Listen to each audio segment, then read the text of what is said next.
For any 3 sets இதில் வந்து ஒரு 3 செட்ஸ் கொடுத்துருக்காங்க. P comma Q and R கொடுத்துருக்காங்க.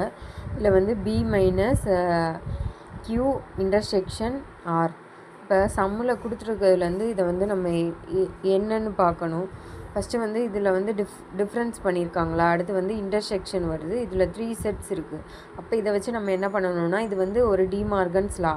இது வந்து எது வருது, டிஃப்ரென்ஸ் வச்சு வர லா. சரியா? இப்போ கீழே கொடுத்துருக்க அந்த ஆப்ஷனில் வந்து எது வந்து ஈக்குவலாக சரியாக இருக்கும்னு பார்க்கணும்.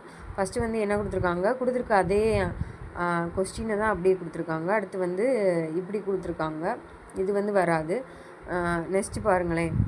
இதை வந்து நம்ம ஈஸியாக ஆக பண்ணணுன்னா ஃபஸ்ட்டு வந்து பி மைனஸ் கியூ இந்த ஒரு செட்டை வந்து எடுத்துக்கிறோம். இங்கே வந்து இன்டர்செக்ஷன் இருக்கா, அது வந்து நம்ம இங்கே வந்து யூனியனாக போட்டுக்கிறோம். அடுத்து பி மைனஸ் ஆர். ஃபஸ்ட்டு வந்து பி மைனஸ் கியூன்னு எடுக்கிறோம். அடுத்து நெக்ஸ்ட்டு வந்து என்னென்னா பி மைனஸ் ஆர்ன்னு எடுப்போம். சரியா? அப்போ வந்து தேர்ட் ஆன்சர் தான் வந்து கரெக்டான ஆன்சர்.